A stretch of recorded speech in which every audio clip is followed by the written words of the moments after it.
Spine सीधी, 3 बार ओम का उच्चारण, उसके बाद प्रार्थना। ओ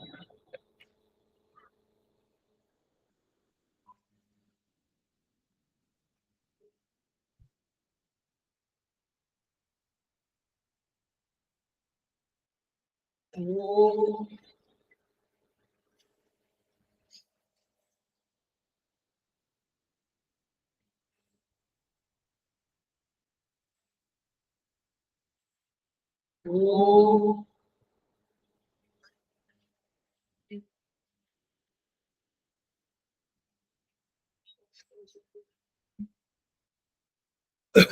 वह शक्ति हमें दो दयानिधि, कर्तव्य मार्ग पर डट जाए, पर सेवा पर उपकार में हम निज जीवन सफल बना जाए। वह शक्ति हमें दो दयानिधि, कर्तव्य मार्ग पर डट जाए।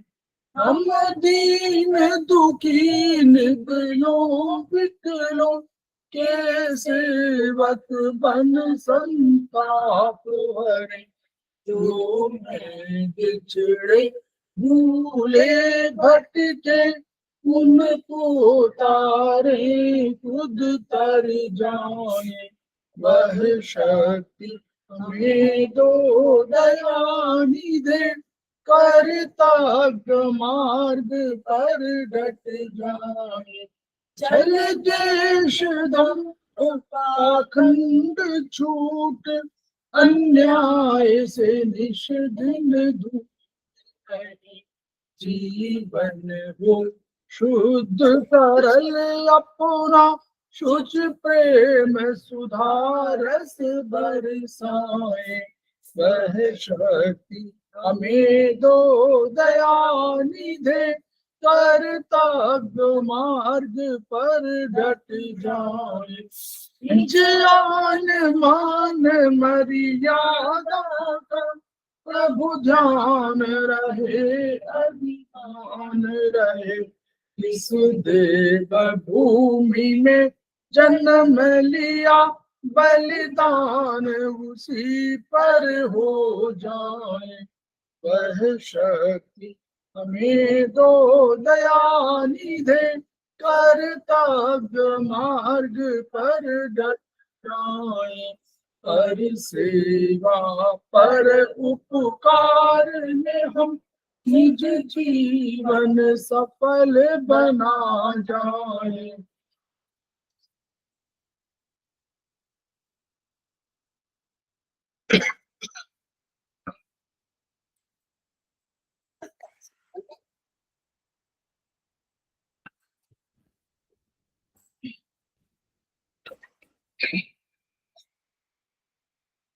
समवायी क्लासेस में आप सभी का स्वागत है। हमारे बीच में श्रीमती वर्षा श्रीवास्तव, उपाध्यक्ष समवायी फाउंडेशन उपस्थित है, उनका स्वागत है। हमारे बीच में सत्ता जैन जी उपस्थित हैं, समवायी फाउंडेशन के प्रमोटर हैं, उनका स्वागत है। हमारे बीच में सत्ता गोयल जी उपस्थित हैं, उनका स्वागत है। हम लोग उनका भी स्वागत कर रहे हैं जो अभी हमारे इस वीडियो में जुड़ेंगे, उनका भी स्वागत है। और जो इस वीडियो को यूट्यूब के माध्यम से देखेंगे उनका भी हम लोग स्वागत कर रहे हैं। हम लोग समवायी फाउंडेशन के सदस्य हैं और हम लोग एक्यूप्रेशर शोध प्रशिक्षण एवं उपचार संस्थान प्रयागराज से संबद्ध हैं। वहाँ के मनीषी ब्रह्मलीन एमपी खेमका सर के ऋणी हैं, जिनकी वजह से संस्थान को यह शोहरत प्राप्त हुई है और हमारी एक्यूप्रेशर विधा को इतनी ख्याति और इतनी उन्नति के अवसर प्राप्त हुए। खेमका सर का एक सपना है, एक मोटो है, each one reach one, each one treat one, each one teach one. उसी को आपके माध्यम से जन जन जागरण अभियान के तहत पूरे विश्व में फैलाने का हमारा सपना है। और हमें विश्वास है कि ये विधा जो अपेक्षाकृत कम खर्चीली है, उसका लाभ केवल आपको ही नहीं मिलेगा, आपके घर परिवार इष्ट मित्र बंधु बांधवों को ही नहीं मिलेगा, वरन समस्त पीड़ित मानवता को मिलेगा। इसी विचार के साथ हम लोग आज के क्लास की शुरुआत कर रहे हैं। हमारे बीच में गर्मिया बिष्ट जी उपस्थित हो गई हैं, उनका स्वागत है। तो हम लोग चर्चा कर रहे हैं आज हम लोग एक नई किताब पर चर्चा करेंगे। ये किताब है ट्रीटाइज 8। इसमें अनेक बीमारियों के बारे में बताया गया है और एक कैसे प्रोटोकॉल को हम सृजित करते हैं। यानी एक्यूप्रेशर में दो विधाएं हैं, एक चाइनीज विधा है और एक आयुर्वेदिक विधा है। तो हम लोग आयुर्वेदिक विधा के बारे में थोड़ा बहुत जानते भी हैं कि कैसे द्रव्य गुणकर्मों के आधार पर है। इसमें द्रव्य गुणकर्म उन चीजों के जो बिंदु हैं उनके अपने गुणकर्म हैं। उन गुणकर्मों के बारे में शायद हम लोग कम जानते हैं या हम लोग थेरेपी को समझने की कोशिश करते हैं। तो ये किताब उसमें से बहुत अच्छी किताब है। जैसे हम लोग मानते हैं ट्रीटाइज 1, ट्रीटाइज 7 ये हमारी किताबें हैं, उसी तरह ये किताब 16 के साथ साथ 8 नंबर की किताब भी आपको उसी रूप में आएगी कि कैसे हम लोग अपने प्रोटोकॉल्स को डेवलप करें, बनाएं। तो यही चर्चा कर रहे हैं हम लोग।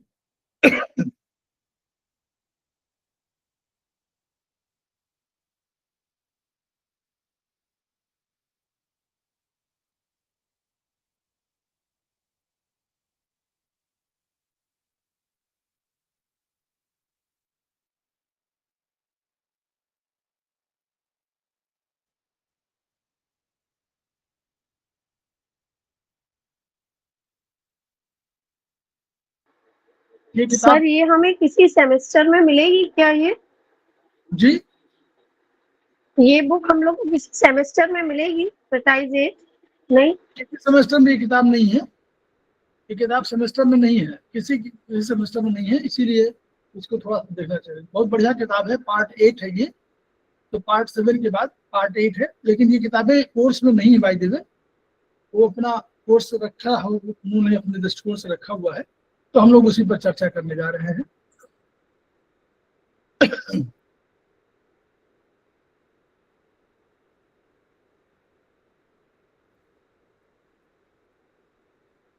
पहला चैप्टर इसका है,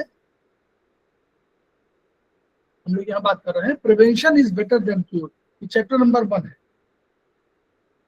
तो इसमें बताया हुआ है, इसमें चीजें थोड़ी समझ लीजिए कि जैसे हम लोग कोई भी चीज लेते हैं, चाहे मशीन कोई भी लेते हैं, गाड़ी मोटर गाड़ी लेते हैं, कोई मशीन लेते हैं, तो हम लोग उसको नियमित रूप से सर्विसिंग कराते हैं। सर्विसिंग का अर्थ क्या है? सर्विसिंग का अर्थ है कि जो भी खराबी बीच में आती है उसको हम लोग ठीक करा लेते हैं, और ताकि वो अगर आज कोई खराबी आई छोटी, तो वो खराबी बड़ी खराबी में कन्वर्ट न होने पाए, इसके लिए हम लोग उसको सर्विसिंग कराते हैं। तो वही उन्होंने चाइनीज में भी कहा था कि जो भी हम खाते हैं, पीते हैं, जो हम दिनचर्या करते हैं, इनका असर हमारे कोई शरीर और मन, उन्होंने भी कहा था शरीर और मन दो एंटिटी मानी थी उन्होंने, फिजिकल और मेटाफिजिकल, तो दोनों में पड़ता है। तो उसी लिए उन्होंने एक एग्जाम्पल दिया था कि जैसे मुर्गी का चूजा है। उन्होंने कहा कि जब चूजा अपने जीवन में एक ही जगह पर स्थिर रहता है, तो वो नीचे धीरे धीरे करके कहीं ना कहीं अपने जो नॉर्मल लाइफ है उससे विरत हो जाता है, उससे अलग हो जाता है। तो वो उसी तरह, और अल्टीमेटली फिर उसका बहुत डेवलपमेंट नहीं होता। तो उसी तरह फास्ट फूड खाते हैं, क्या हम मॉर्निंग वॉक करते हैं? नहीं करते हैं। व्यायाम करते हैं? नहीं करते हैं। योग करते हैं? नहीं करते हैं। दिन भर एक ही काम करते हैं, टीवी के सामने बैठे रहते हैं, या केवल हम लोग मोबाइल देखते हैं, या हम लोग पढ़ते भी हैं, लिखते भी हैं, घूमते भी हैं, टहलते भी हैं, दोस्तों से मिलते भी हैं। ये सारी चीजें जो है प्रगति के साथ तादाद करने की बात है। जैसे सूर्य उगता है वैसे हम लोग जीने की कोशिश करते हैं, सवेरे उठ जाए, सूर्य को देख लें, सूर्य के बंद होने पर बहुत रात भर में जागे। ये सब चीजें जो प्राकृतिक रूप से चीजें हैं, अगर हम ये करते हैं तो इसका लाइफ, हमारी लाइफ बढ़ जाती है। जीवेद हम लोग क्या कहते हैं? श्रद्धा सतम। आयुर्वेद में हम लोग कहते हैं कि जीवेद श्रद्धा सतम, यानी हम कौन 100 शरद ऋतु देखें, यानी कोई भी ऋतु जो होगी जो एक साल में एक बार आती है उसको हम लोग देख लें, यानी उतने वर्ष जीवित रहे। तो यही उन्होंने एक एग्जाम्पल दिया था। वहाँ मॉडर्न जो चाइनीज सिस्टम में है वहां पर प्रश्न और उत्तर के रूप में था। तो उन्होंने सुबह ने कहा कि modern man drinks wine like water, leads an irregular life, engaging in sexual intercourse while he is drunk, thus exhausting his vital forces. They do not know how to preserve their vital forces, wasting their energy excessively, seeking only physical pleasure, all of which is against the rules of nature. For these reasons, they reach only one half of the 100 years and then they degenerate. तो degeneration process कैसे होता है? अगर हम लोग अपनी vital forces को जो हमको मिली हुई है, विरासत में ईश्वर ने दिया हुआ है, उसको अगर हम लोग सही ढंग से इस्तेमाल नहीं करते हैं तो हम शायद अपनी लाइफ को डिजेनरेट करते हैं, वेस्ट करते हैं, और हम लोग 100 साल जीने की कल्पना करते हैं उतना जी नहीं पाते। येलो एम्परर किताब बहुत अच्छी किताब है, उनको वांग डीनेजिंग उनके जो येलो एम्परर थे उनका नाम था, और चीबो उनके जो है चीबो उनके प्रतिनिधि थे, फिजिशियन थे, चीफ फिजिशियन। तो उन्होंने कहा येलो एम्परर ने पूछा, I have heard that in ancient time the people live to be over 100 years। उन्होंने कहा मैंने सुना है कि बहुत पहले प्राचीन काल में हम लोग 100 साल जीते रहते, and yet they remain active, वो एक्टिव रहते थे, एंड डिड नॉट बिकम डेक्रिपिट, यानी नपुंसक नहीं हो पाते थे, यानी कमजोर नहीं हो पाते थे, बिल्कुल शिथिल नहीं हो पाते थे, जीर्णशील नहीं हो पाते थे। And failing is it that mankind is generating through the ages and loses its original vigor? यानी क्या ये ऐसा पॉइंट है कि हम लोग अपनी जो वाइटलिटी है उसको अपना ऊर्जा है उसको क्षरण कर रहे हैं, समाप्त कर रहे हैं। तो चीबो ने कहा, the chief physician replied, in ancient times those people who understand the ways of nature pattern themselves upon the yin and yang। उन्होंने कहा कि जो प्राचीन काल में लोग थे उन्होंने क्या किया, उन्होंने नेचर को समझा। कहीं किसी का खुला हुआ बंद कर देंगे, और उसके आधार पर उन्होंने नेचर को समझा और उसके हिसाब से अपनी दिनचर्या को उसी हिसाब से व्यवस्थित किया।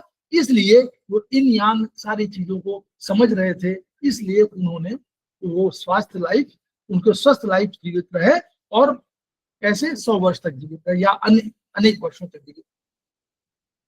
तो ये उन्होंने कहा कि प्रिवेंशन, देखिए prevention is better than cure, यहाँ कर शुरू हुआ है। स्वस्थ माता पिता स्वस्थ बच्चों को देने, यानी एज फैक्टर भी बहुत महत्वपूर्ण है। स्वस्थ कब रहेंगे?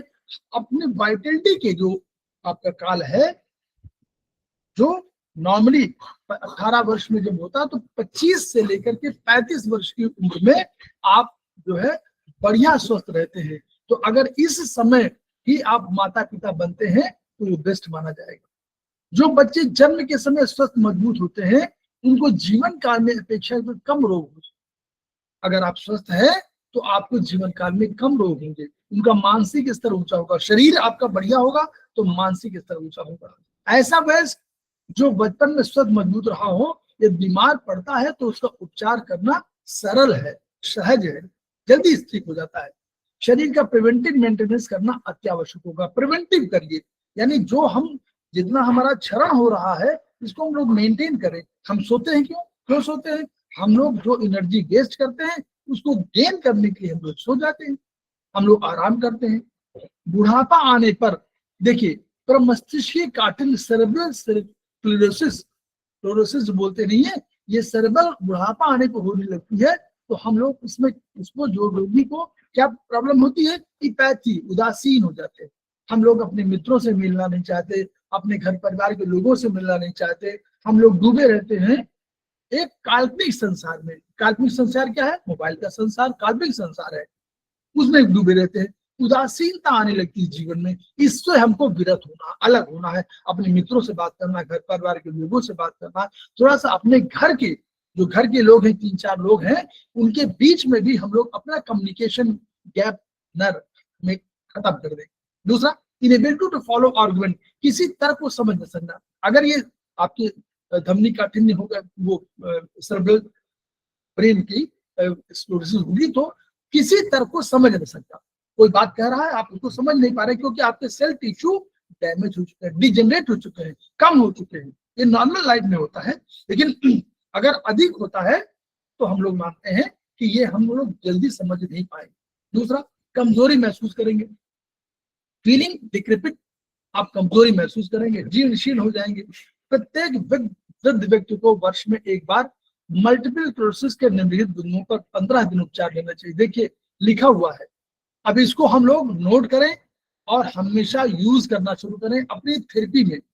चाहे आप खुद कर रहे हो, चाहे किसी का ट्रीटमेंट कर रहे हो, इसको नोट कर लीजिए। वर्ष में एक बार 15 दिन उपचार लेना किसका?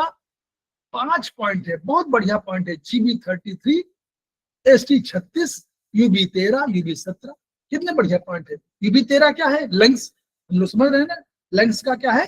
बैकशू पॉइंट है। ST36 क्या है? होम्योस्टैटिक पॉइंट है, बेस्ट होम्योस्टैटिक पॉइंट है।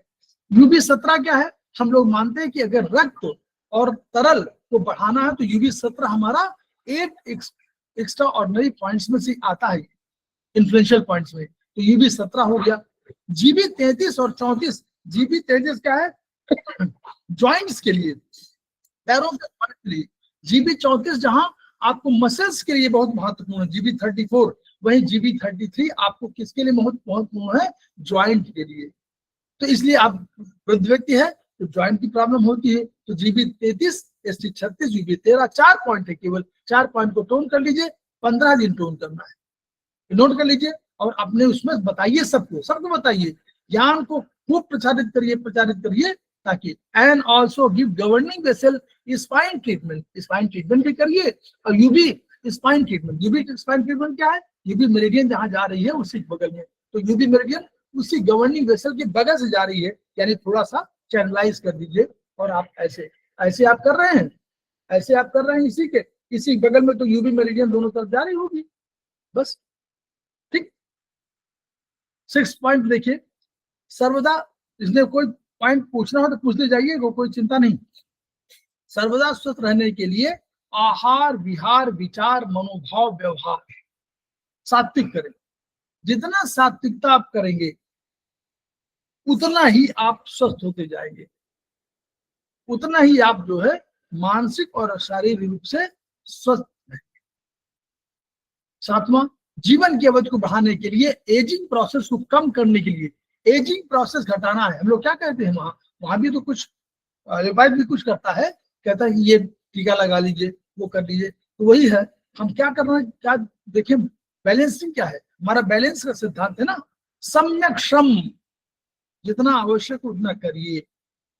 25 वर्ष में जो श्रम करते हैं वो आपको 75 में नहीं करना। सम्यक भोजन, जो समय से भोजन है, आराम से जितना आप हो, साफ वायु जहां रहे आप, सम्यक विश्राम भी करना आवश्यक है। सम्यक सोच, अच्छे विचारों को करिए, किताबें पढ़िए, ट्रीटमेंट करिए, लोगों को सुख दीजिए। सुख देंगे तो आपको सुख मिलेगा, उनको अगर प्रसन्नता होगी तो आपको प्रसन्नता मिलेगी, उनको आनंद आएगा तो आपको आनंद आएगा। प्रिवेंटिव एक्यूपंक्चर भी करते रहिए, मतलब प्रिवेंटिव हमारा ट्रीटमेंट। जीवन के अंतिम काल तक कार्य करते हुए व्यक्ति मृत्यु को प्राप्त कर सकता है, इसके लिए जीवन के नियमों का पालन करना होगा और प्रिवेंटिव ट्रीटमेंट लेना होगा। आज जो साधारण से थकान लग रही है, कहीं यही बढ़ जाएगी अगर आपने इसको ठीक से ट्रीट नहीं किया। तो उन्होंने कहा कि जैसे एलोपैथी में टीकाकरण है, वैसे हमारे यहाँ देखिए कुछ पॉइंट, हम लोगों ने एक पॉइंट बताया, दूसरा पॉइंट नोट करिए, सामान्य स्वस्थ स्वास्थ्य को बनाए रखने के लिए कभी कभी निम्नलिखित बिंदुओं पर उपचार लें। 1 महीने में, 1.5 महीने में इनको लीजिए। 6 पॉइंट है, 6-7 पॉइंट है। क्या? LI4 हम लोग जान रहे हैं कितना बढ़िया पॉइंट है। यानी कभी भी आपको पेन की बात होगी तो, और इस एरिया में आपके यहां से लेकर के गले तक के लिए कोई भी होगा, LI4 बहुत बढ़िया पॉइंट है। LI11 हम लोग भी जान रहे हैं कि LI11 भी होम्योस्टैटिक पॉइंट है। ST36 होम्योस्टैटिक पॉइंट है। SP6 और लीवर 3 नीचे की ऊर्जा बढ़ा रही है। SP6 नीचे की ऊर्जा को, SP6 में लीवर, किडनी और स्प्लीन तीनों का ये मीटिंग पॉइंट है। SP6 मीटिंग पॉइंट माने बहुत महत्वपूर्ण पॉइंट। लीवर 3 को टोन करिए ताकि लीवर भी अपने को स्वस्थ महसूस करे। डिफेंसिव का सबसे बड़ा, डिटॉक्सिफिकेशन का सबसे बड़ा पॉइंट है, तो लीवर 3 SP6 नीचे से। यस सर, जैसे लीवर एक्सेस होता है ना, जैसे लीवर एक्सेस होता है, लीवर 3 से रेट किया जाता है, तो कैसे पता चलेगा? जैसे एक एज में तो फिर लीवर की वजह से ऐसा नहीं है। देखिए वो ये कह रहे हैं कि कभी कभी ऐसा नहीं कह रहे कि आपका लीवर बढ़ा हुआ है, मान लीजिए एक्सेसिव लीवर है ही, तब उसमें लीवर 3 टोन करना ठीक नहीं है। लेकिन नॉर्मल बात कर रहे हैं कि आपको सामान्य स्वास्थ्य आपको बनाए रखने के लिए हर एज के लिए ना, ये 20-25 साल के लिए भी है और ये 65-70 साल के लिए भी है। लेकिन कोई किसी का लीवर बढ़ा हुआ है तो लीवर 3 मत दीजिए उसको। जैसे कैसे शराब पी रहा है कोई, मांस खा रहा है लगातार, हॉट चीजें अधिक कर रहा है, तो आपको लीवर 3 उसका बढ़ा हुआ होगा नॉर्मली, तो उसको लीवर 3 मत दीजिए, लेकिन और दीजिए। तो ये नीचे की एनर्जी की बात है, तो बैलेंसिंग एनर्जी, नीचे की लीवर 3 और स्पेसिफिक नीचे से आ रही एनर्जी, ऊपर की बीच की एनर्जी क्या है, ST36 बीच की एनर्जी है, LI4 और LI11 कहाँ की एनर्जी है, ऊपर की एनर्जी है। तो ऊपर की और मध्य की और तीनों एनर्जियों को बैलेंसिंग का टोनिफिकेशन पॉइंट है। इसलिए उन्होंने कहा कि सामान्य स्वास्थ्य को बनाए रखने के लिए करिए। और हमेशा ये मानिए कि लीवर 3 हमेशा सीडेशन नहीं किया जाता है, ऐसा मत सोचिए। लीवर 3 में मान लीजिए कोई फाइब्रोसिस हो रही है तो ऐसा नहीं कि उसको हमेशा सीडेट करेंगे, उसकी एनर्जी कम है, कहीं उसके फंक्शनलिटी कम है, तो उसको लीवर 3 को टोन कर सकते हैं। YNM में आप लोग ट्रीटमेंट करते हैं लीवर 3 को टोन करते हैं कि नहीं, बोलिए। 012 लीवर के कितने पॉइंट है, 14 पॉइंट है, तो लीवर के 14 पॉइंट को 3 भागों में बांटिए तो 5 से 15 हुआ, तो 0 से लेकर 4 दशमलव कुछ तक 0.0 हुआ, फिर 4 के बाद 1 हुआ। 1 को टोन करते हैं कि नहीं, बोलिए। 0 को टोन करते हैं कि नहीं YNM में, बोलिए। करते हैं, 0 टोन 1 टोन होता है। यस, वो स्पेशली कहा भी जाता है कि 0 को टोन करना है वहां। तो ऐसा मत सोचिए कि लीवर यहाँ जहां बीमारी मालूम है आपको उसमें नहीं करनी बात है, उसको वो कहा नहीं, उसको छोड़ दीजिए। ये तो ना कह रहे कि आप उसी समय लगाइए। सामान्य स्वास्थ्य को बनाए रखने के लिए कभी कभी ये भी करिए। ये सब करेंगे तो आप अपने अपने उसमें आप उसमें नोट कर लीजिए, जैसे आप एक्सरसाइज कर रहे हैं इसको नोट कर लीजिए अपने उसमें। पहला वाला नोट कर लीजिए ओल्ड एजिंग के लिए, और ये सामान्य स्वास्थ्य के लिए। इससे करने से आपको बैलेंसिंग एनर्जी होगी। जो पॉइंट है ना, ठीक है, जो पॉइंट, ये ओरिजिनल पॉइंट है ना, जो पॉइंट। जी जी, नहीं ब्योल में भी कर सकते हैं, ब्योल में करिए, गोल्ड वाले ब्योल और उसका कोई फर्क मत करिए। प्रोफेसर बागदेवू ने जो कंसेप्ट दिया है वो सिद्धांत है, तो ट्राई ओरिजिन कंसेप्ट है, आप उसमें बिल्कुल मत करिए। हाँ, कोशिश करिए कि अगर जहां आप कर सकते हैं वहां पर आप करिए, ट्रेडिशनल चाइनीज में जहां आवश्यक है वहां करिए, जहां कर सकते हैं वहां करिए। भाई पैरों में हर जगह नहीं कर सकते आप, सर में नहीं कर सकते, गले में नहीं कर सकते, इतने भाग में आप कर नहीं सकते, हाथों में आप कर सकते हैं करिए, यहाँ पैरों में कर सकते हैं वहां करिए, थाइज में नॉर्मल नहीं कर सकते, टॉर्सो में नहीं कर सकते, पेट में नहीं कर सकते, तो यानी जहां नहीं कर सकते वहां छोड़ दीजिए। इसी के लिए वो सिद्धांत आया हुआ है। इससे आप कौन सा पॉइंट लगाएंगे जी सर, ओरिजिनल पॉइंट पर कौन सा मैग्नेट लगाना पड़ेगा, वायर 2 या वायर 3, कौन सा? DM आपकी आवाज थोड़ा और तेज करिए, बोलिए। DM2 है, DM2 लगाना पड़ेगा। हाँ, BM2 अगर आप यहाँ हाथों में लगाएंगे तो BM2, और अगर ओरिजिनल पॉइंट लगाए, और अगर बड़ी जगह है जैसे ये मान लीजिए यहाँ पर कोई है तो BM3 भी लगा सकते। देखिए हमने BM3 लगाया है L/2 पर, जहां स्पेस, जो देखिए स्पेस के हिसाब से जो जगह यहाँ इसमें उंगली में लगाएंगे BM2 ही लगेगा, छोटे बच्चों का BM1 लगेगा, लेडीज में कहीं कहीं वो है वो वहाँ BM1 ही लगेगा। ओरिजिनल पॉइंट में तो काफी जगह होती है, वहां तो बहुत जैसे जैसे जो देखिए ये वाला व्यवहारिक ज्ञान है, जैसे जैसे आप करते जाएंगे तो आपको जो स्पेस मिलेगा, तो वहां पर यहाँ पर देखिए आप यहाँ लगाना हो तो यहाँ चक्रा भी लगा सकते हैं हम लोग, अगर सिंगल पॉइंट में खेलना है चक्रा लगा सकते हैं, हम लोग लगाते भी हैं। मेरा पॉइंट वही है, मेरा पॉइंट ओरिजिनल पॉइंट अगर हम लगाए, जो हमारे जो ओरिजिनल पॉइंट है हमारे LI4 है, तो ओरिजिनल पॉइंट हमारा जो है पैर आएगा ना, तो वहां बड़े लगाइए, वहां बड़े लगाइए, मेरा तो यही करेगा ओरिजिनल LI4 में बड़ा लगा लीजिए, यहाँ पर BM3 लगा लीजिए। ये तो जहाँ का जितना स्पेस हो उसके हिसाब से लगा सकते हैं, लेकिन हमेशा ध्यान रखिए ये कंसेप्ट ये है कि जो आपका जो पॉइंट है, जो आपका एक्टो पॉइंट जिसको बोलते हैं, उस एक्टो पॉइंट का डायमीटर 1 से 3 mm होता है। ये लेटेस्ट जो और आगे किताबों में बताया गया, हमने अपने उसमें डाला भी है ये जो बताया था, 1 से 3 mm डायमीटर उसका 1 से 3 mm होता है, और आपका BM2 का डायमीटर 5 mm होता है, यानी कवर हो जाएगा, पॉइंट कवर हो जाएगा, ठीक। अकॉर्डिंग टू स्पेस आप जो भी कर सकते हैं। इससे आपको शरीर टोन ऑल द पॉइंट वो लिखा हुआ है, इससे क्या होगा, शरीर में की का संचरण सुधरेगा, वो जो पॉइंट है, पाचन क्रिया ठीक रहेगी, मध्य के लिए है, और आप अपने को स्वस्थ तरोताजा महसूस करेंगे, क्योंकि नीचे की एनर्जी ऊपर की एनर्जी बैलेंस होगी। जिनको जीवन में असफलताओं के कारण या अन्य कारणों से आघात लगते रहे हैं, उनका एड्रिनल ग्लैंड झेलते झेलते थक जाती है, तो कार्टिजोन पॉइंट का नोट कर लीजिए, GB4, UB23, UB47, tone all the points. Cortisone जो आप देते हैं, कार्टिजोन क्यों देते हैं, आपको वाइटल एनर्जी उसमें तात्कालिक रूप से बहुत अधिक मिल जाए, उसके लिए देते हैं। तो GB4 कौन सा पॉइंट है बताइए आप लोग। GB4 देखिए हम लोग, गेट ऑफ वाइटलिटी सर। हाँ very good, gate of, yes gate of vitality है। तो गेट ऑफ वाइटलिटी माने ओरिजिनल की ओरिजिनलीज का पॉइंट है, इसलिए इसको देने पर कार्टिजोन पॉइंट हो गया कि नहीं हो गया। ओरिजिन की एड्रिनल होती है ग्लैंड सर कहाँ यहाँ होती पर। है, किडनी के ऊपर होती है, तो GB4 पॉइंट उसका हो गया। UB23 किडनी का पॉइंट है, और UB47 भी किडनी का पॉइंट है। कैसे, UB23 के बिल्कुल पैरेलल UB47 है। आप देखिएगा उसमें जहां UB23 है उसी के प्लेटफॉर्म पे UB47 बिल्कुल बगल में है, क्लियर। तो जब भी किसी उसमें उस प्लेटफॉर्म के सामने बगल में अगर कहीं देंगे तो भी उपचार बहुत बढ़िया होगा। तो UB23 की UB47 और GB4 ये तीनों एक ही प्लेटफॉर्म पर हैं। GB4, UB23, UB47 एक ही प्लेटफॉर्म पर मिलेंगे आपको। प्लेटफॉर्म समझ रहे हैं ना, एक ही धरातल पर, एक ही धरातल मिलेंगे तीनों पॉइंट। जी ये सर, पॉइंट जी लगा सर। लीजिए एड्रिनल ग्लैंड के लिए। Number 4 C, to increase body resistance to an infection और डिजीज।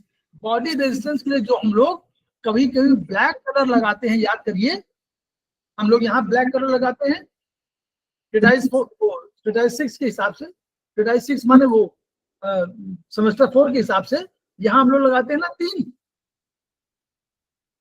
चक्रास पे लगाते हैं सर। यस चक्र वही चक्र में लगाना 3 चक्र, ऐसे लगाते होंगे, ये करते हैं 3 पॉइंट है ना। तो वो जो चक्र लगाते हैं वो इम्यूनिटी पॉइंट है, इन्फेक्शन डिजीज के लिए।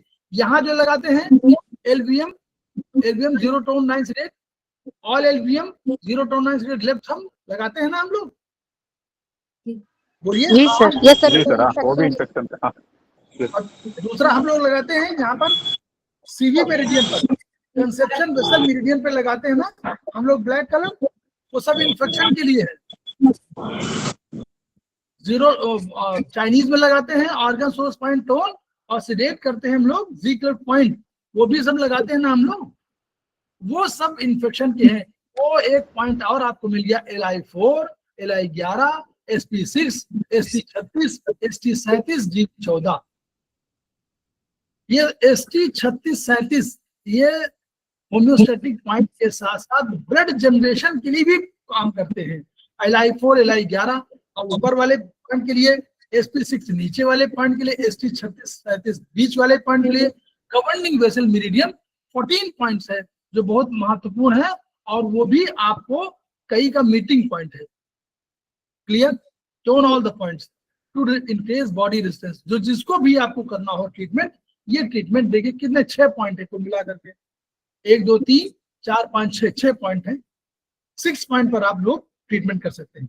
बढ़िया, किताब अच्छी, इस मामले में किताब अच्छी। चैप्टर 2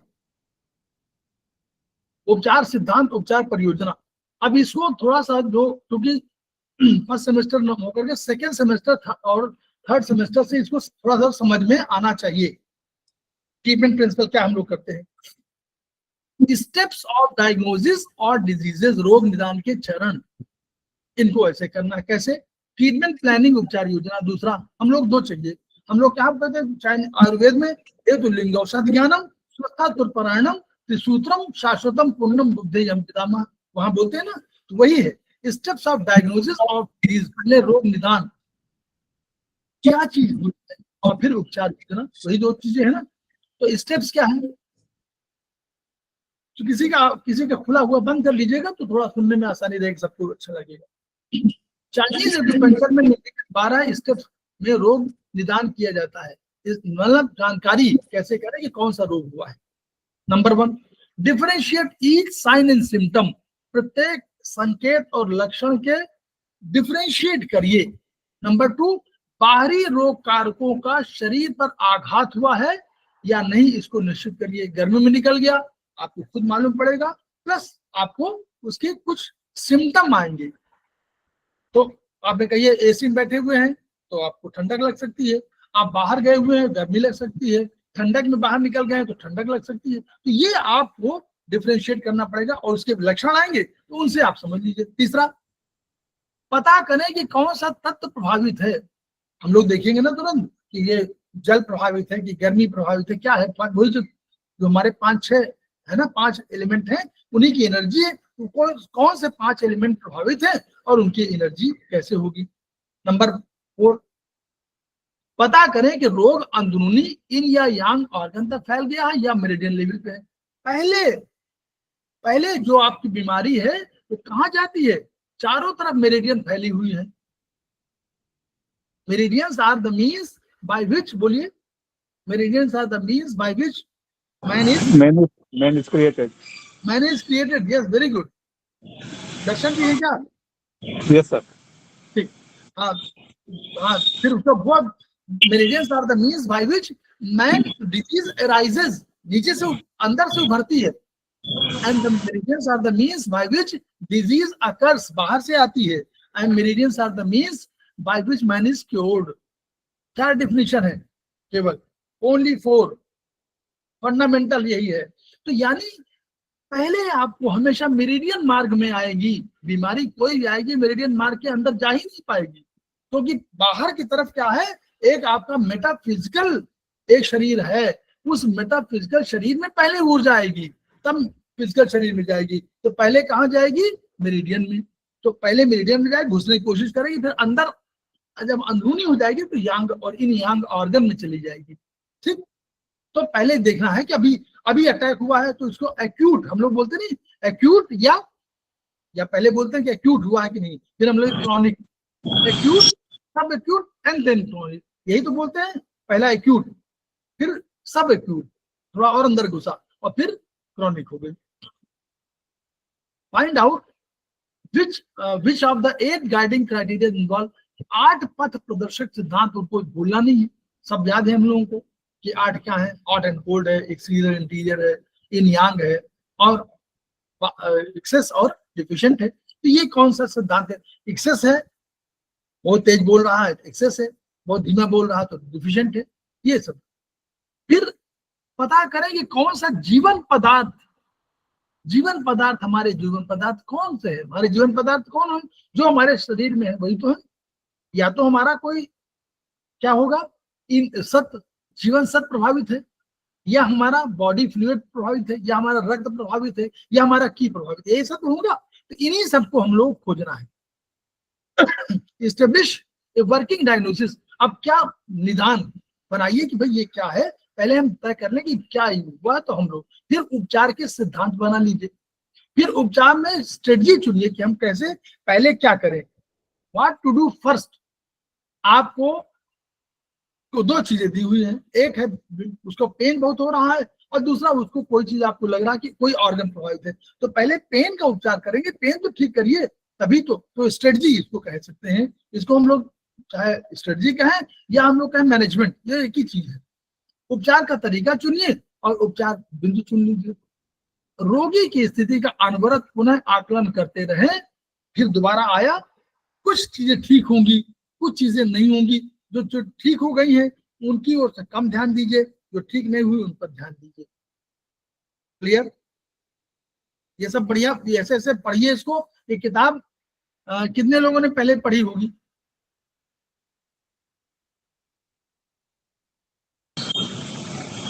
नहीं सर, नहीं पढ़ी। सर बहुत अच्छी बुक है, इसको तो सबसे हाँ। पहले पढ़ना चाहिए। हाँ नहीं कोई बात नहीं, ठीक है, जब भी देर आए जब भी आए, जब जागो तभी सवेरा। Determine differentiate each sign and symptom, रोगी की सभी तकलीफों को ध्यान से सुने, नोट करे। एक आप बनाइए जो आप आते हैं प्रिस्क्रिप्शन वाला, उसमें नोट करते जाइए। वो कह रहा हम स्टूल पास करने जाते हैं तो उनको यूरिनेशन में प्रॉब्लम होती है, ये अपने आप बता रहा है, कहानी बता रहा है, उस कहानी को ध्यान सुनिए। वो कहें कि हमारी आप बात सुन ही नहीं रहे हैं, आप समझ जाइए कहीं हार्ट में प्रॉब्लम है। ठीक, कहीं जो भी सिम्टम है ये बता रहा हो उसको, उसका चेहरा लाल दिखाई दे रहा, तो यानी कहीं हार्ट डिजीज कहीं है उसको, कहीं गर्मी लगी हुई है उसको। बहुत धीमे धीमे बात कर रहा है, समझिए कि लंग्स कहीं प्रभावित है। ठीक है, स्मरण रखें कि रोगी के बाहरी रोग के लक्षण हमें शरीर के अंदर की बीमारी की ओर संकेत करते हैं, जिसको हम लोग रूट एंड, बोलिए root and root and fruit.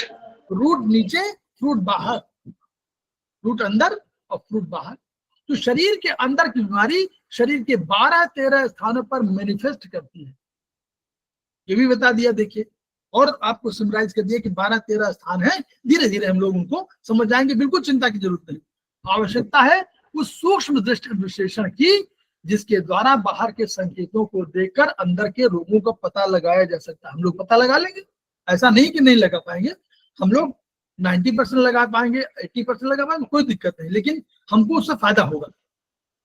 बाहर के संकेत फ्रूट ऑफ डिजीज है, अंदर के रोग रूट ऑफ डिजीज है।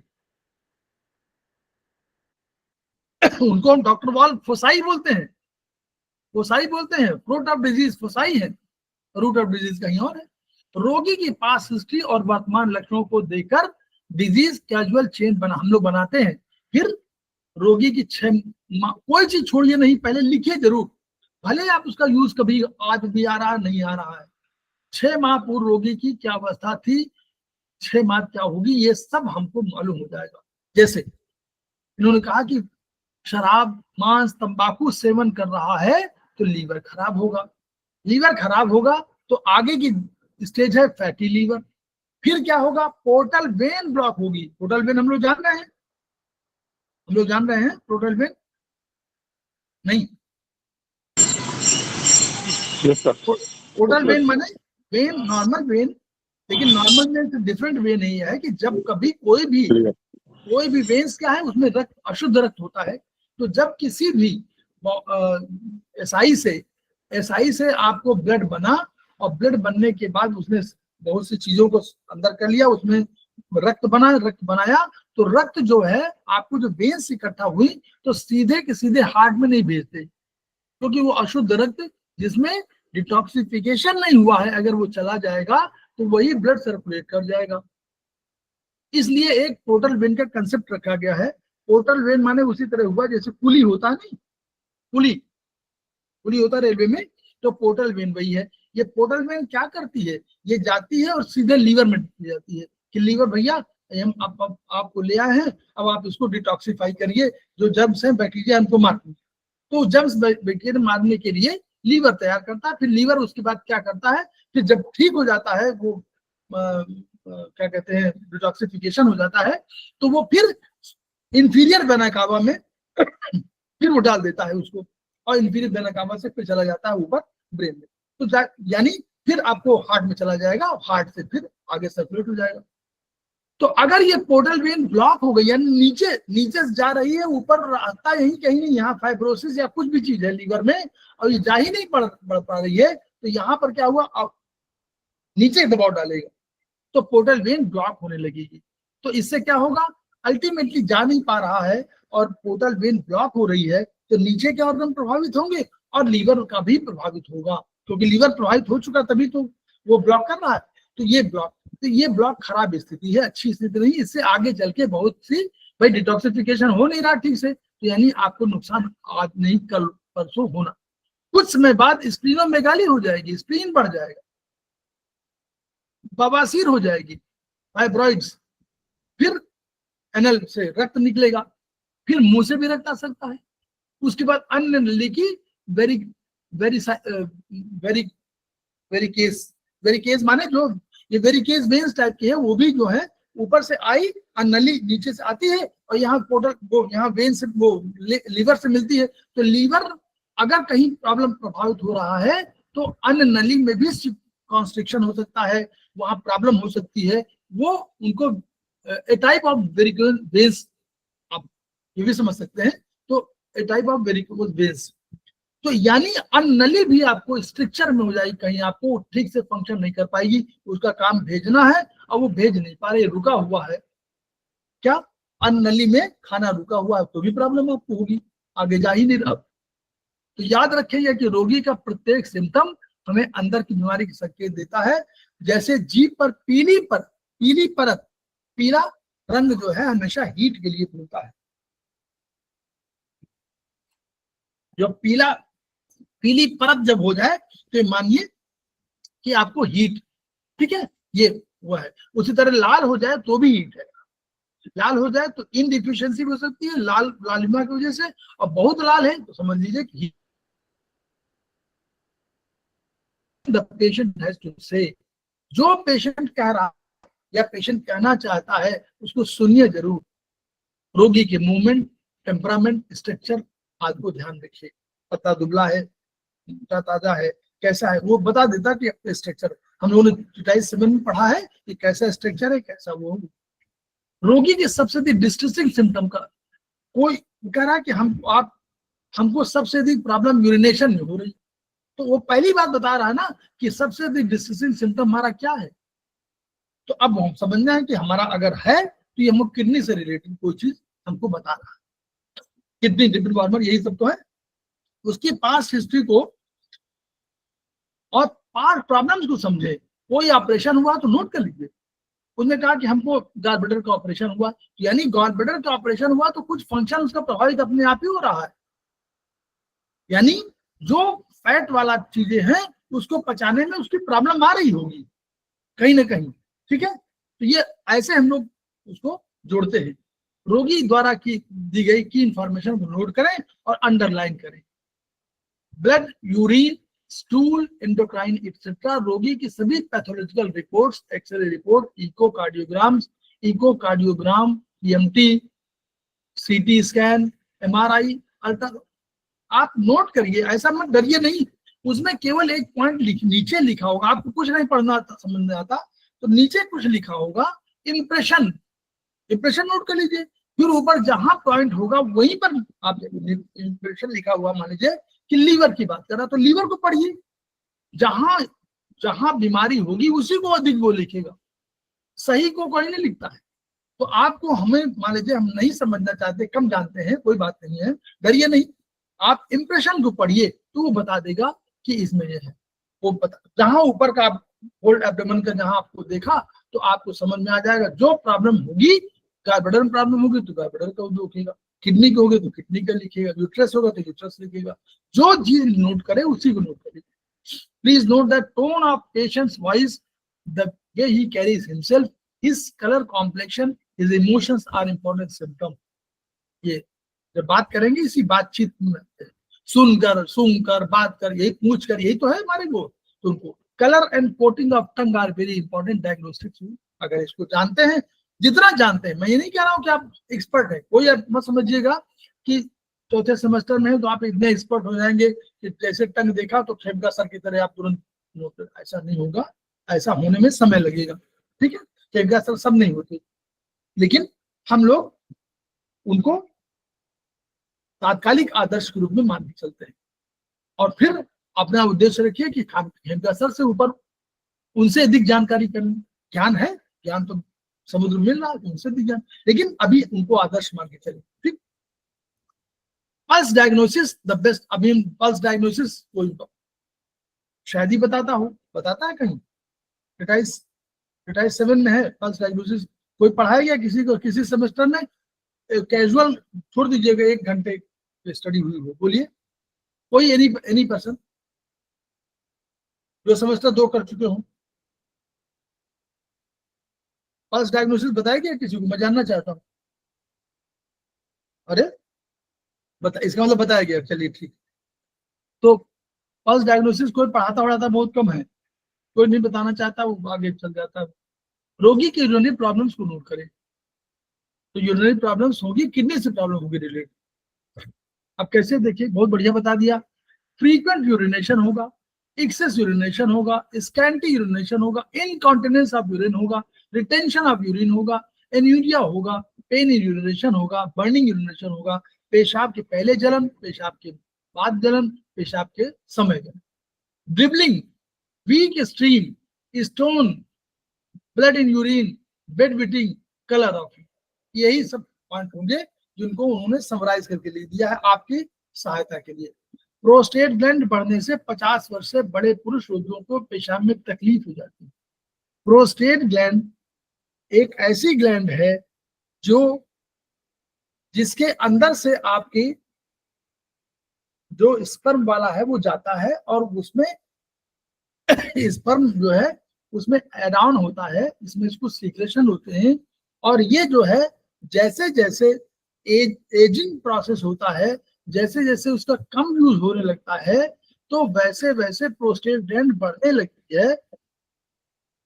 दो कारणों से, एक तो न यूज होने की वजह से, दूसरी जो टॉक्सिन्स यहाँ से निकलते होंगे वो भी तो कहीं ना कहीं आप उसको प्रभावित करते हैं, तो इसलिए उसकी वजह से। तो ये प्रोस्टेट ग्लैंड को समझने के लिए ये एजिंग प्रोसेस का एक पॉइंट है। तो इसको आप लोग जानते हैं, हम लोग ट्रीटमेंट उसका कर सकते हैं।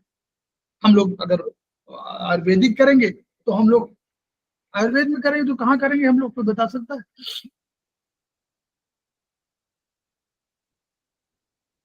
बोलिए। अब यही तो डिस्कशन है, और क्या, ये स्पेशल क्लास है ये। सर फिंगर नंबर 4 पे बाद जॉइंट फिंगर थंब नंबर पे 4 बोला sir. 0, finger number finger 0, number finger number 0, right thumb, finger number 0 यही है। प्रोस्टेट ग्लैंड बिल्कुल सामने ही है, 01, 02। RLVM 01, 02। यस, RLVM 01, 02, 01, 02, और आपके लिए 4, 5 सीडेट, 3, 6 टोन, 0 टोन 9 सीडेट, या 1, 4, 5 seeded, 3, 6 tone, 6, 8 tone, 0 tone 9 seeded, या और बहुत एक प्रॉब्लम है 2, 4, 5, 7, 9 सीडेट, 0, 1, 3, 6, 8 टोन, 0 टोन 9 सीडेट। और 0 टोन तो उसमें नहीं, तो आ चुका। ठीक, ये 3 हम प्रोटोकॉल हैं। ये 4, 5, 3, 6, 4, 5 सीडेट, 3, 6 टोन उसी का है। 1, 4, 5 इधर कर दिया, उधर 3, 6, 8 टोन कर दिया, इसी का 2, 4, 5, 7, 9 कर दिया। और ग्रेड 1, ग्रेड 2, ग्रेड 3 ये वहां हुआ। और अगर हम चाइनीज में करें तो चाइनीज में हमारे पास स्टेटाइज 4 खोलिए, उसमें जाइए और कहा मिलेगा आपको, यूबी मिलेगा। यूबी 49 के आसपास से मिल जाएगा। यूबी 49, 49D वहां प्रोस्टेट का मिल जाएगा। लिम्फ बेसन में जहां कहीं पॉइंट मिले प्रोस्टेट का, वहां लिम्फ में करिए। जहां प्रोस्टेटिक ग्लैंड के कोई भी म्यूकस मेम्ब्रेन मिले, जाल में नेट जाल मिले, वहां पे कर दीजिए ट्रीटमेंट। आपको एसपी 11, 12, 13 में मिल जाएगा। स्प्लीन के पॉइंट मिल जाएंगे, स्प्लीन के पॉइंट में मिल जाएंगे, पेंक्रियास के पॉइंट में मिल जाएंगे। स्टेटाइज 4 खोलेंगे तो आपको प्रोस्टेट के मिल जाएंगे। ठीक है, ये आपको वो दे रहा हूं कि भाई होमवर्क टाइप का। रोगी की स्टूल संबंधित तकलीफों को नोट करें। स्टूल संबंधी क्या होगा? लूज स्टूल होगा, कॉन्स्टिपेशन होगा, लूज स्टूल होगा, कॉन्स्टिपेशन, दोनों अल्टरनेट होगा। इनकॉन्टिनेंस ऑफ स्टूल, रोक नहीं पा रहे, ब्लड जा रहा है, पेन बिफोर डिफिकेशन, पेन हो रहा है, पेन ड्यूरिंग, पेन आफ्टर, 3 चीजें हो सकती हैं। और कलर स्टूल क्या है? और number of times one defecates daily, कितनी बार जाते हैं। एपेटाइट, रोगी भूख संबंधी समस्या,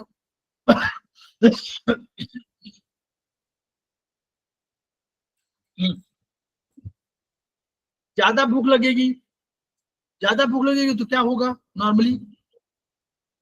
शुगर सर। हाइपर की हाइपो? हाइपर। ठीक, हाइपर होगा। तो हाइपर में हम लोग अग्नि आयुर्वेद में अग्नि घटाएंगे। बोलिए, आयुर्वेद में अग्नि घटाएंगे। और यहाँ क्या करेंगे? स्टमक हीट घटा देंगे। बोलिए, यहाँ स्टमक हीट है, देखो, तो स्टमक हीट घटा देंगे। और वहां हम लोग वहां क्या करेंगे? आयुर्वेद में आयुर्वेद में हम लोग क्या करेंगे, हमारी अग्नि हीट बढ़ी है, फिंगर नंबर 5 हीट बढ़ी हुई है, हीट को जी डेट 142। Sir finger number 5 third spiral लेंगे। यस एग्जैक्टली, थर्ड स्पाइरल लेंगे, हीट है। फिंगर नंबर 3 थर्ड स्पाइरल, और थर्ड स्पाइरल लेकर के हम लोगों ने कहा कि 2-3 सीडेट 1-4 टोन, या बहुत अधिक है 2-3-6 सीडेट 1-4 टोन, या 2-3-4 सीडेट 5-6 टोन। तीनों बन सकती है, कोई बन सकती है इनमें, है ना। जैसे जैसे एनर्जी बढ़ाते जाइए, जितना बीमारी बढ़ रही है हमारी एनर्जी बढ़ रही। कम भूख लगे हाइपो में करेंगे तो 4-5 सीडेट 3-6 टोन करेंगे। हाइपो में क्यों, हाइपो है, कोई रुकावट है, कोई चीज कम है, तभी तो भूख नहीं लग रही, तो 4-5 सीडेट 3-6 टोन। भूख न लगना किसकी निशानी है, अगर आप वहां देखें तो स्टमक की प्रॉब्लम है। तो स्टमक की प्रॉब्लम चाइनीज में खोलिए, स्टमक चैप्टर खोलिए, 28-29 के आसपास होगा, 29-30 में होगा।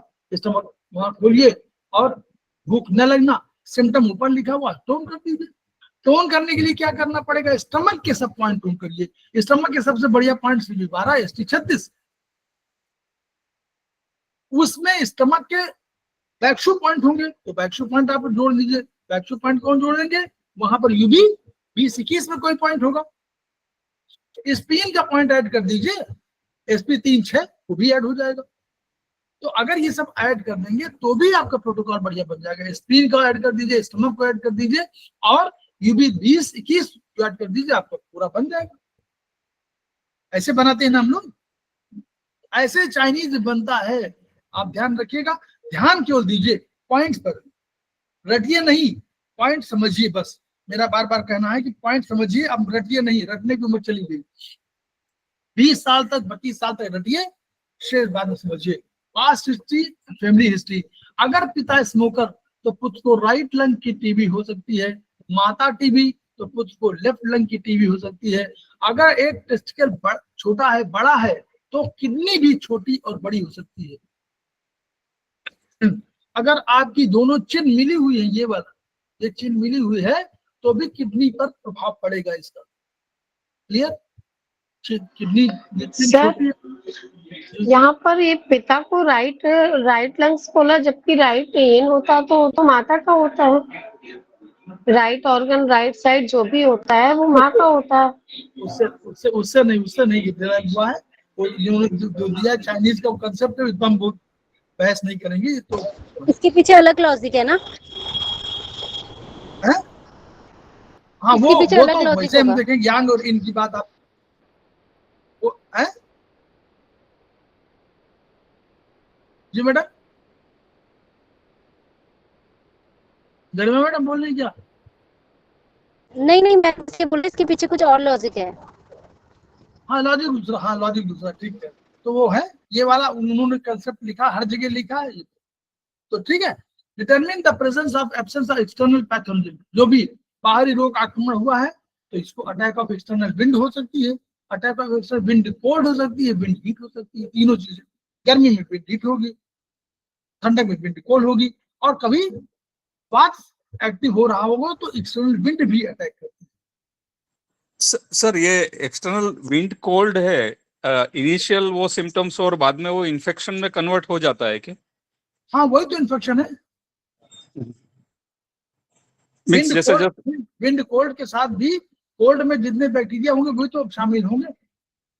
यस सर, मीन्स जैसे इनिशियली हम एक्सटर्नल विंड कोल्ड है तो हम उसका पॉइंट लगाएंगे जो बराबर, लेकिन उसके बाद भी अगर जैसे फीवर बढ़ता जा रहा है और रिकवरी नहीं हो रहे, तो उसमें कैसे एडिशन करना चाहिए? हाँ तो वो नेचुरली तब आप कोई टेस्ट करा लीजिए। अगर कहीं वायरल हुआ है तो विंड कोल्ड वाला नहीं असर कर रहा होगा। ओके ठीक है, ब्लड टेस्ट करवा लेने का। नहीं कहेंगे एलोपैथ की वो टेस्टिंग बहुत बढ़िया हुआ है, उनका टेस्ट करते हैं, वो फायदा होता है उससे। कोई बैक्टीरिया है जो इससे सॉल्व ही नहीं हो पा रहा एनर्जी से, ठीक है। ओके, जैसे पल्स फ्लोटिंग, रोगी को सर्दी खांसी सांस फूलना गर्मी लू गर्दन की जकड़न ये सब हो जाते हैं, तो ये एलर्जी। तो एलर्जी भी हमारे पास अगर है तो हम लोग कहाँ जाते हैं एलर्जी पे, अब तो हमारे पास है doctor wall, AD meridian, AD1B है ना। देखिए रोगियों को मौसम बदलते सर्दी लगती है तो ये भी उसी से AD मेरिडियन पर ट्रीट जरूर करिए। Determine which of the element, कौन सा है सिम्पटोमल चार्ट है बेसिस रोग के संकेतों को देखिए कि 5 तत्वों में कौन सा हुआ है। तो ये हमारे पास ट्रीटाइज 1 में एक चार्ट बना हुआ, उसको भी देख सकते हैं। इंटरनल इन और यांग ऑर्गन इफेक्ट हुआ है,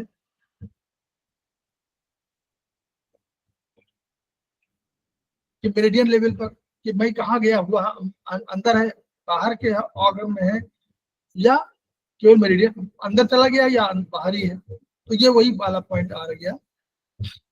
अब देखिए ये बहुत बढ़िया चार्ट दिया हुआ है, इसको देखिए। कह रहे हैं देखिए ये बाहर का देखिए सारे हमारे एलिमेंट है, फिर उसके अंदर इन यांग, फिर हॉट एंड कोल्ड, फिर full and empty, internal external, ये उन्होंने अपने रोग की दशाओं की बात किया है।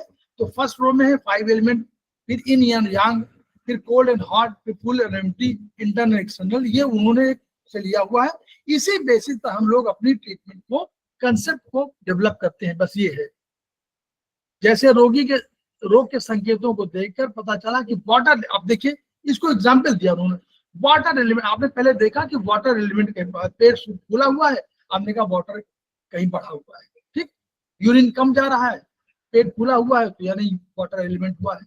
आगे और 8 गाइडिंग क्राइटेरिया से स्टडी करें तो इन ऑफ वाटर, यानी किडनी, उसका कौन है, वाटर। किडनी क्या है, इन ऑफ वाटर है हमारा, इन है, तो किडनी प्रभावित हुआ है।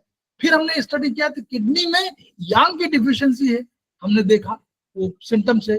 फिर हमने देखा कि पेशाब की मात्रा, अगर किडनी यांग होगी तो क्या होगा, फंक्शन प्रभावित होगा ना। किडनी यांग डिफिशिएंट है, यानी किडनी यांग की फंक्शनिंग प्रभावित है। यांग माने फंक्शनिंग, यांग माने की का भी फादर हो सकता है ना, तो की, तो यानी पेशाब की मात्रा बढ़ गई। क्यों, क्योंकि वो फ्लो को रोक नहीं पा रहा है, उसकी यांग ही फंक्शनिंग कम है, तो यानी बार बार पेशाब आ रहा है। तो ये हम लोगों ने वाटर की कहा और फिर कहा किडनी यांग। इनका हम लोगों ने फाइनल डायग्नोसिस हो गया कि वाटर एलिमेंट प्रभावित है, किडनी प्रभावित है और किडनी यांग की डिफिशियंसी है। तो इस तरह फिर हम लोगों ने ट्रीटमेंट चार्ट बनाया कि किडनी यांग की डिफिशियंसी की पॉइंट लगा दिया, ठीक है। तो ये इस तरह उन्होंने चार्ट, अगर आज प्रॉपर्ली लिखा हुआ है कि अगर आप प्रॉपर्ली ट्रीटमेंट आज नहीं कर रहे हैं तो बाद में ये चीज बढ़ती जाएगी और तब प्रॉब्लम हो जाएगी, ये उनका कहना है। Determine which of the 4 life substances is affected. Life substance 4 प्रकार के, देखिए सब दिया हुआ है, इनमें की दिया हुआ है, ब्लड दिया हुआ है, बॉडी फ्लूइड्स, लाइफ सब्सटेंस, यही तो होंगे 4 चीज, यही तो है। तो इनमें से कौन प्रभावित है ये हमको देखना है। इस्टेब्लिश वर्किंग डायग्नोसिस, इसके बाद 5 तत्वों में किस तत्व का उपचार करना है, 12 ऑर्गन में से किस ऑर्गन करना है, गार्डिंग प्रिंसिपल करना है, की ब्लड बॉडी फ्लूइड्स एसेंस करना है, ये आपको धीरे धीरे तय करना है। और परेशान मत हो, ये आपको लग रहा हो बहुत बड़ा, ऐसा नहीं है, आपको जल्दी समझ में आ जाएगा, लेकिन ये सिद्धांत लिखेंगे तो ऐसे ही लिखा जाएगा। फिर वर्किंग डायग्नोसिस के बेसिस पर निश्चित करें कि पहले सिम्टोमेटिक उपचार करें, यानी सिम्टम जो लेके आया हुआ है उसको थोड़ा ठीक कर दे, फिर रोग का उपचार करें। मेरे हिसाब से सबको यही करना चाहिए, पहले फ्रूट का उपचार करिए फिर रूट का करिए। हमेशा रूट का पहले नहीं किया जाता, क्योंकि वो तो फिर पहले उसको तुरंत कुछ चाहिए फायदा आपसे, पेन लेके आए तो पेन आपको ठीक कर लेंगे, तो फिर आपको अगली बार आप देखेंगे पेन का रीजन क्या है। आपको पेन हो रहा है, आपने पेन ठीक किया, फिर आप लीवर का उपचार करते रहिए, ठीक है। चूज द ट्रीटमेंट मेथड, किस मेथड से उपचार करें तो मालूम है हमको, मैग्नेट, ड्यूल मैग्नेट लगाएं कि आपको मेथी लगाएं, स्टेम, जो भी करना हो, हमारे पास तमाम चीजें है ना, मोक्सा भी है, सब कुछ है। बस सुई डालकर अभी नहीं है, लोग उसको नहीं बोलते हैं, सेक कर सकते हैं। मोक्सा में हम लोग क्या करते हैं, हम लोग अदरक यूज करते हैं ना, अगर मोक्सा नहीं तो अदरक को कूच करके उसको थोड़ा तो वो करिए और उसको उसी पॉइंट पर सेकिए, नहीं उस पॉइंट से दूर से उसको टच मत कराइए, और रंग लगा कर सकते हैं, ये सब चीजें हैं। सर जैसे मोक्सा की स्टिक नहीं है तो अदरक को गर्म करके उसका धुएं उससे उस पॉइंट पे दे सकते हैं ऐसे तो काम यस, वही करेगा। तो, वही अदरक वहीं पर करिए और अदरक छुआइए नहीं उसको, बस उसके ऊपर से उसको दे दीजिए हीट। ठीक है ठीक है। अब देखिए इसमें तमाम पॉइंट आपको सब पढ़, जो अब ये कहा है कि पढ़ना क्या है, local points, digital point, 5 point, influential points, extraordinary points, liver connecting point, xi cleft point, lower he sea point, organ source point, digital point, सारे पॉइंट हमको में 4 की हमको बताते हैं कि कैसे हमको करना है। बस होम्योस्टैटिक पॉइंट होते हैं, दर्द निवारक बिंदु होते हैं, शक्तिकारक बिंदु होते हैं, आपको होम्योस्टैटिक पॉइंट होते हैं, शांतिकर उग्रता शामक बिंदु होते हैं, की बढ़ाने के होते हैं, ब्लड बढ़ाने के होते हैं, लाइफ एसेंस के होते हैं। ये सब पॉइंट है हमारे पास दिए हुए हैं, हम लोग सबका एक साथ सहारा लेते हैं। हम लोग देखते हैं कि यहाँ पर कोई प्रॉब्लम है, LI4 से डेट कर दिया हमने, हमारे स्टमक में कोई प्रॉब्लम है, हमने पेरिकार्डियम को कर दिया, ऊपर वाले में चेस्ट में है, फिर हम लोग देखा नीचे तो हिस्ट्री 36 पे हम लोग चले गए, फिर हम लोगों ने देखा कि हिप्स में प्रॉब्लम है तो पेरिकार्डियम में चले गए, SP6 में चले गए। तो ये सब हम लोग पॉइंट करते हैं। उसी तरह हमने देखा कि हमारी एनर्जी कम हो रही है और बोन में प्रॉब्लम है तो UB11 में चले गए। हम लोगों ने देखा कि ब्लड प्रॉब्लम है तो हम लोग UB17 में चले गए। हम लोगों ने देखा कि की प्रभावित है तो हम लोग CB17 में चले गए। तो ये सब जो हमारे जितने भी है, हमने देखा कि एक पर्टिकुलर टाइम पर ये प्रॉब्लम होती है, तो हमने देखा कि ऑर्गन का जो हमारा 21 समय ऑर्गन में ये एनर्जी आती है, उसी समय प्रॉब्लम हो रही, तो हम लोग उस पॉइंट को चेक करेंगे। हमारे पास वो कौन सा पॉइंट कराते हैं, बोलिए? Organ source point. Already point, ठीक है। और ऑर्गन सोर्स पॉइंट, कभी एनर्जी कम है तो एनर्जी ऑर्गन सोर्स पॉइंट पहला तो हमको वही देना है। पहले लोकल पॉइंट जरूर दीजिए, लोकल पॉइंट दीजिए, फिर उसका डिजिटल पॉइंट दे दीजिए, फिर उसको जो एक्स्ट्राऑर्डिनरी कहीं प्रभावित कर रहे हैं उसको पॉइंट दे दीजिए। ये उपचार के सिस्टम है। मोक्ष जो है ये जो ओरिजिनल पॉइंट पे होगा ना, ठीक है, मोक्ष जो है फिर इसको डिफाइन करते रहिए। और ये आप मोक्ष जो आपने बताया, इसी पर ये वाले जो 3rd चैप्टर है, ये आपको चीजें पर और दृष्टि देता है।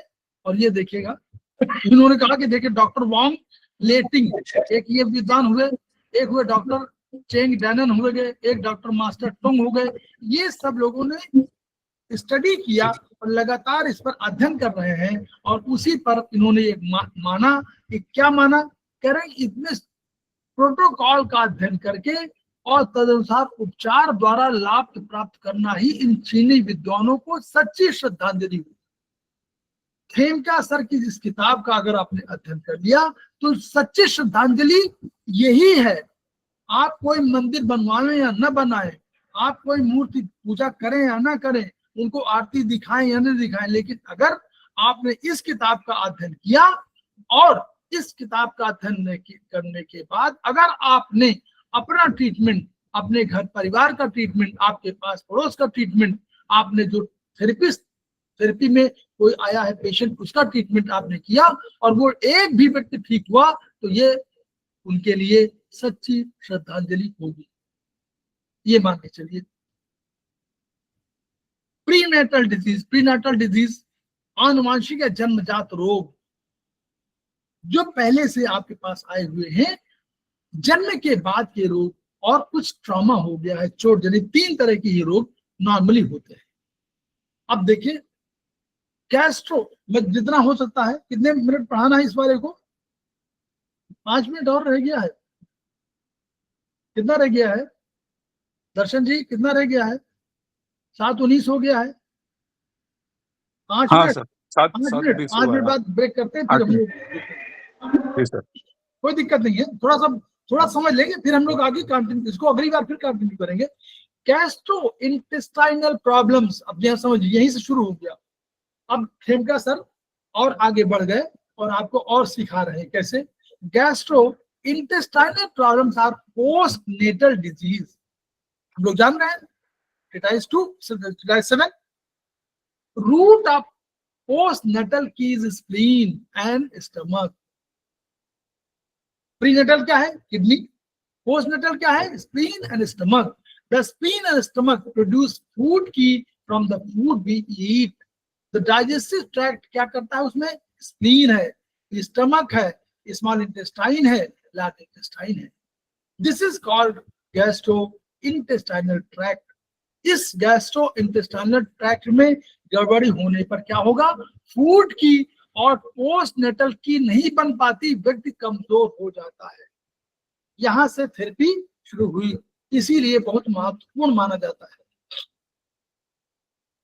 तो गैस्ट्रो इंटेस्टाइनल ट्रैक्ट में कैसे तकलीफ होगी? Gastric pain, abdominal pain, vomiting, nausea, diarrhoea, constipation, food stagnation, रुकावट, गैस्ट्रोप्टोसिस, डाउनवर्ड डिस्प्लेसमेंट स्टमक, आमाशय लटक जाता है. आप देखिए बहुत से लोगों का लटक जाता है. Gastritis, inflammation of mucous membrane.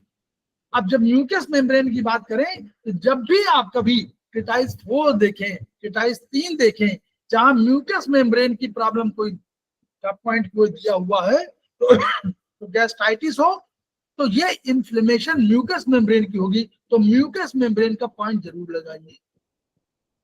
तो जी जानते चले जाए, हम भी देखिए सीख रहे हैं, हम भी कोई ऐसा नहीं कि विद्वान है, कुछ हमको भी थोड़ा बहुत आता है, तो थोड़ा बहुत जानते हैं उसी को हम बता रहे हैं, हम भी सीख रहे हैं. इन्फ्लेमेशन ऑफ म्यूकस मेम्ब्रेन, बहुत से पॉइंट म्यूकस मेम्ब्रेन के हमारे पॉइंट दिए हुए हैं, उन पे इनको ट्रीटमेंट जरूर करिए. गैस्ट्रिक स्पैज्म, ऐठन, गैस्ट्रिक अल्सर, आमाशय में कोई अल्सर हो गया है, अल्सराइट हो गया है, ब्लड आने लगा है. इंटराइटिस, आंतों का, डिसेंट्री, आंव, पैरासिटोसिस, परजीवी जो आपका हम बाहर से आते हैं, ये हमारे खून चूसते रहते हैं. इंडाइजेशन. अगर गैस्ट्रोइंटेस्टाइनल डिजीज का उपचार समय पर ठीक कर दिया जाए तो तकलीफों में आराम मिल जाएगा और क्या होगा? फूड की सम्यक रूप से बनने लगेगी. तो हम लोग 7 से आगे ना, 7 के बाद 8 आया, 7 में हम लोग समझे तो फूड की बना रही है. अब फूड की सम्यक रूप से बने और शरीर का सम्यक पोषण हो तो हमको गैस्ट्रोइंटेस्टाइनल डिजीज का ट्रीटमेंट करना चाहिए. क्लियर? इन तकलीफों में अब यहां पर ये उपचार का सिद्ध हुआ. अब आप इसको नोट कर लीजिए और आप आगे चल के इस पर एक्सपर्ट हो जाएंगे. Treatment of disease of gastrointestinal tract के 10 पॉइंट है, नोट कर लीजिएगा. सीवी देखिए, सीवी 12 स्टमक का पॉइंट है. क्या है? बैक शू, फ्रंट शू? फ्रंट शू पॉइंट. फ्रंट शू, फ्रंट शू पॉइंट सर. हाँ. तो CV 12 is the primary point. दूसरा ST 36, इसमें LNR 2 पॉइंट हो गए. जहां नहीं लिखा सीवी 12 में LNR नहीं लिखा हुआ, देखिएगा, नोट करिएगा. CV 12 simple, ST 36 LNR, pericardium LNR, CV 13, CV 10, CV 6, ये LNR नहीं लिखा हुआ. ST 25 में LNR लिखा हुआ है. कुल मिला के देखिए 10 पॉइंट है. ऐसे आपको 7 दिखाई पड़ेंगे और ऐसे 10 हो जाएंगे. सर LNR नहीं है तो लेफ्ट में प्रिडोमिनेंटली करना चाहिए. कहीं करिए, नहीं ना, वो कोई नहीं दिया हुआ, आप किसी भी करिए, कोई ऐसा नहीं, क्योंकि जैसे चक्र का जो बोलते हैं हमारा इंडाइजेशन के नहीं, लिए चक्रा से गवर्न नहीं है. ओके सर, चक्रा कंसेप्ट दूसरा है. यहाँ ये आप कभी भी किसी भी करिए. कह रहे हैं कि ये इतने ट्रीटमेंट फार्मूला बनाने चले गए तो 10 पॉइंट है. ये 7 पॉइंट दिख रहे हैं लेकिन 10 हो गए LNR मिला करके. तो ये 10 पॉइंट का ट्रीटमेंट फार्मूला इंटेस्टाइनल ट्रैक्ट के लिए नोट कर लीजिए. कैसे? देखिए, सरल क्या याद करना. CV 12 बीच का पॉइंट है स्टमक का. CV 10 नीचे का पॉइंट है यानी पाइलोरस का पॉइंट है. CV 13 ऊपर का पॉइंट है यानी जहां पर मिलता है ऊपर से. और ST 25 आपका LI का पॉइंट है, लार्ज इंटेस्टाइन का पॉइंट है. पेरिकार्डियम 6 हम लोग समझ रहे हैं कि उस एरिया का ऊपर चेस्ट के एरिया का पॉइंट है. ST 36 होम्योस्टैटिक पॉइंट है. इतने पॉइंट को याद करना बहुत सरल है, समझना बहुत सरल है. इसी के बाद याद कर लीजिए. CV 12, CV 13, CV 6, CV 6 ऊर्जा का सागर है. इतने पॉइंट, 4 पॉइंट आपको कंसेप्शन पे सेल के होंगे. एक ST 25 हो गया और दूसरा ST 36 और पेरिकार्डियम. बस. तो इतने 10 पॉइंट है। It tone all points and it nourishes stomach and spleen. कभी भी कोई प्रॉब्लम हो तो इसमें आप करिए। अब इसमें बहुत लंबा है तो हम लोग यहीं पर रोकते हैं। ये किताब ऐसा मत सोचिए कि हमने बहुत पहले पढ़ा था, चौथे 5वें सेमेस्टर तो कोई देखता ही नहीं। ये बहुत बाद के उसमें आता सर सच में बहुत अच्छी बुक है, बहुत अच्छी बुक है, बहुत अच्छी बुक है। इतनी अच्छी अच्छी किताबें आपके पास मिलेंगी खेमका सर की, जो आपसे परिचित ही नहीं है, आप उनसे परिचित नहीं है, आपको मालूम ही नहीं है। सर ये तो बुलाना चाहिए, क्योंकि यही बेस लग रहा है, इसको पढ़ के लग रहा है बेस यही है, कैसे ट्रीटमेंट देना है, करना है, ये अभी तक नहीं पढ़ने में आया। कम्युनिकेट करिए, आपस में डिस्कशन करिए, जो चीज मालूम है उसको दूसरों को बताइए। यही खेमका सर चाहते थे, इसीलिए बार बार वो कह रहे हैं simple one, each one reach one, केवल एक ही बात करते हैं, उसी सब में आप हो जाएगा। जब जाएंगे तो दुखी होगा तो पॉइंट लगा देंगे, नहीं लगा देंगे, और कोई नहीं मालूम होगा तो पढ़ा देंगे उसको। तो each one reach one system निकला हुआ, तो पॉइंट यही है, ईच वन रीच वन, उसी को आप जो है ईच वन रीच वन करिए और उसी से पूरा करिए। और हम लोग खेमका सर को पुनः याद कर रहे हैं, अपनी एनर्जी को बढ़ाना हो तो आपको दूसरों को पढ़ाना पड़ेगा, अपने ज्ञान को बढ़ाना हो तो दूसरों को बताना पड़ेगा। जैसे बताएंगे आपका ज्ञान अपने आप बढ़ेगा, उसका भी बढ़ेगा, उसका बढ़ेगा तो आपको कोई ज्ञान दे देगा, तो आपका भी ज्ञान फिर बढ़ा। अपना ज्ञान आपने पढ़ाया तो वो आपको हो गया 4 पॉइंट 5-6 पॉइंट। हमको ऐसा तो ना याद है, हमको इसी बार बार पढ़ते हैं तो वो पॉइंट याद हो जा रहा है। ऐसा मत सोचिए कि हमको बहुत अधिक, हमारी मेमोरी बड़ी शार्प है। हमारी उम्र जो है, बहुत कम लोग होंगे जो हमसे अधिक उम्र में अधिक होंगे, एक आध लोग हो सकते हैं कोई, लेकिन मुझे नहीं लगता है कोई होगा। आई एम क्रॉसिंग 70, मैं 70 प्लस हूँ, तो मुझसे ऊपर नहीं होगा, लेकिन फिर भी, और ऐसा भी नहीं कि मेरी मेमोरी बहुत अच्छी है, ऐसा भी नहीं दावा करता हूँ। लेकिन हाँ, बार बार करत करत अभ्यास किए, जड़मत हो सुधार। बार बार CV 12 बार बार पढ़ रहे हो तो CV 12 हम भी समझ जा रहे हैं, ST 36 पढ़ रहे हो तो ST 36 याद आ रहा है। जो पॉइंट याद करते हैं बच्चे, अब कहीं आपको मिल गया लिम्फ मेरिडियन में कोई पॉइंट मिल गया, उसको याद कर लेते हैं कि इसको हम लोग यूज करें, और इसको यूज करने लगते हैं। एनीमिया में LY 13 पॉइंट है, बहुत इंपॉर्टेंट पॉइंट है, उसको याद करिए। अभी स्प्लीन मेरिडियन में आप डॉक्टर वॉल के इसमें जाइए, तो जो विदेशों से बाहर में आते हैं, विदेशों से कुछ लोग आते हैं ना, अब आने के बाद जो है उनको क्या हो जाता है, बीमारी ज्योग्राफिकल होता है ना, वो नींद आने लगती है, वहां से रात हुई तो यहाँ पर नींद आती है, तो वो 2-3 दिन आराम करते हैं घर में। ये बीमारी एक तरह की है, उसका भी उपचार हमारे स्प्लीन मेरिडियन में है।